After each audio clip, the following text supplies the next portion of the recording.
तो चलिए आज की इस वीडियो में हम देखने वाले हैं कि हम डेटा स्ट्रक्चर्स एंड एल्गोरिथम्स को किस तरीके से आसानी से फोड़ सकते हैं, क्रैक कर सकते हैं। So without any further ado let's get started.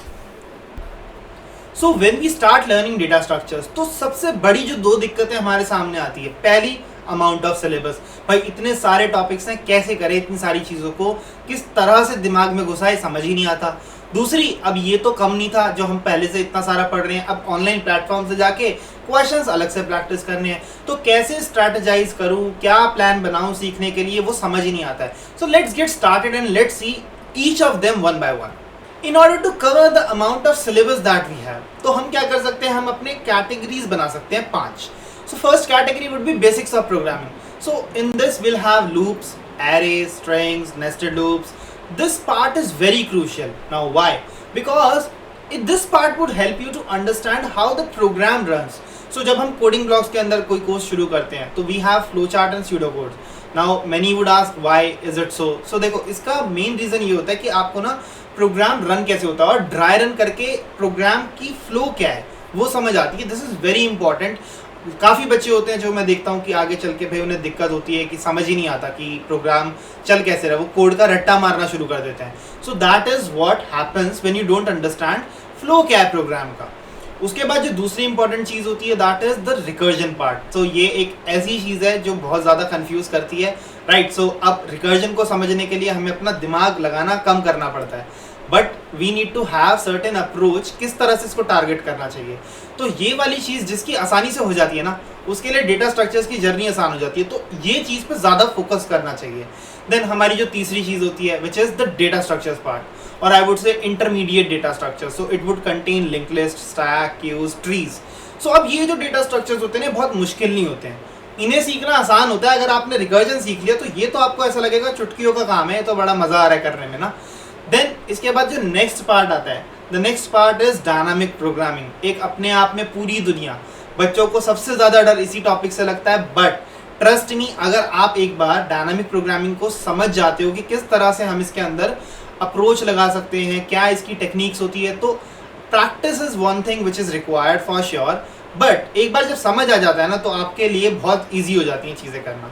Then the fifth part is advance data structure. So इसके अंदर हमारे सबसे टफ डेटा स्ट्रक्चर्स आते हैं, आप जो आपने सुने भी होंगे, hash map, heaps, graph, try, segment trees etcetera. तो ये 5 कैटेगरीज को एक एक करके मास्टर करना इज इम्पॉर्टेंट।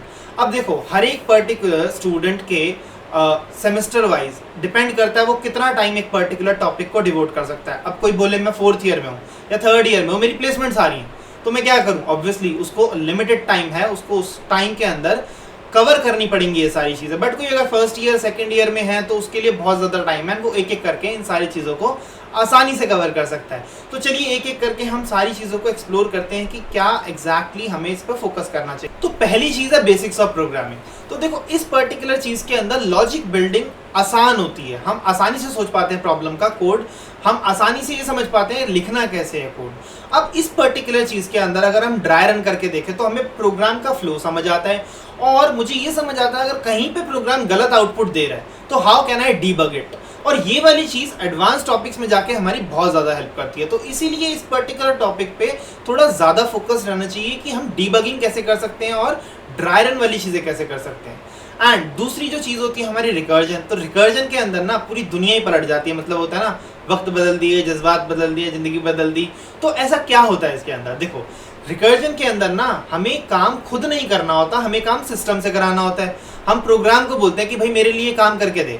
अब ये चीज़ को एक्सेप्ट कर पाना बहुत लोगों के लिए मुश्किल होता है। तो जब हम खुद से करने बैठते हैं कोड तो पहली बार में समझ ही नहीं आता क्या हो रहा है, दूसरी बार में भी समझ नहीं आता, बट तीसरी बार में थोड़ा थोड़ा क्लिक होना शुरू होता है। तो it requires a lot of practice. Recursion is all about practice. जो जितनी ज़्यादा प्रैक्टिस करता है वो इस पर्टिकुलर टॉपिक को उतना ज़्यादा मास्टर करता जाता है।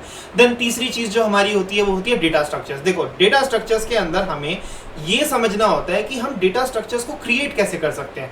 अब जैसे लिंक लिस्ट, ट्रीज है, हम इसको बनाए कैसे, इसके अंदर हम ड्राई रन कैसे करें, इसके ऊपर भी ड्राई रन करना आसान होता है, उतना ज़्यादा मुश्किल नहीं होती हैं वाली चीज़ें। एंड द नेक्स्ट जो चीज़ होती है ना, इसके ऊपर हमारी प्रॉब्लम सॉल्विंग वाली चीज़ें आनी शुरू हो जाती है। भाई हमें सीधा कोई क्वेश्चन नहीं देता है कि लिंक लिस्ट बनाओ ट्रीज बना के दिखाओ, उसमें आपको एक क्वेश्चन दिया जाता है जिसको आपको डेटा स्ट्रक्चर से सॉल्व करना होता है।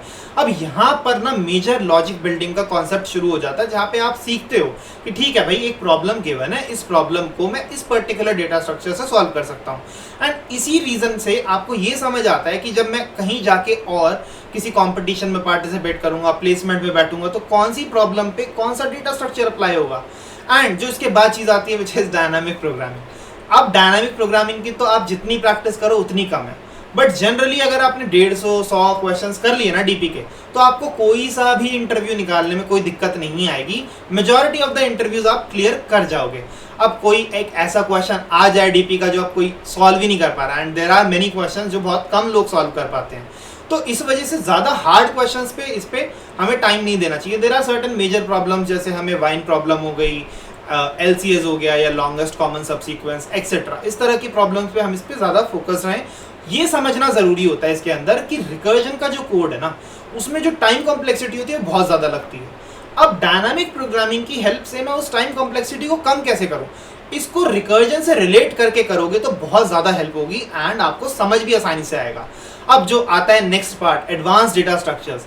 This particular thing is made to make problems complex. अब ये प्रॉब्लम की अगर आपको डिफिकल्टी को बढ़ाना है ना, तो ग्राफ्स डाल दो उसके अंदर ट्राइज डाल दो, तो चीज़ें टफ होती जाती हैं। आप बोलेंगे लोग कि भाई हम ये कैसे समझे कि इसके अंदर हमें आसानी से कैसे करना है। But the only thing that you can do in order to master this is, आप जाके जितनी प्रैक्टिस करोगे ना इसके क्वेश्चंस की, देखो ग्राफ्स बनाना आप सीख सकते हो, उसके अंदर चीज़ें चलती कैसे हैं ये भी आप सीख जाते हो, बट इसके रिलेटेड ना बहुत ज़्यादा प्रॉब्लम्स आप लोग सॉल्व नहीं करते हो। आपने खुद भी देखा होगा, जब आप खुद से प्रैक्टिस करने बैठते हो ना, तो आप एरेज के, स्ट्रिंग्स के क्वेश्चन ज़्यादा करना पसंद करोगे, ग्राफ्स के उतना ज़्यादा कोई करना पसंद नहीं करता है। बट हाँ, there are certain topics like topological sort हो गया, DFS BFS कैसे लगती है ग्राफ्स के ऊपर, एंड इससे रिलेटेड आप क्वेश्चंस करोगे तो आपको खुद ही समझ आएगा कि हाँ यार, ये तो मैं लगने में मुश्किल है, बस टॉपिक बहुत आसान है, मतलब एक बार अगर मुझे समझ आ जाए और उसकी मैं प्रॉब्लम्स थोड़ी बहुत सॉल्व कर लूँ, तो इस तरह से आप इन चीज़ों को आसानी से मास्टर कर सकते हो।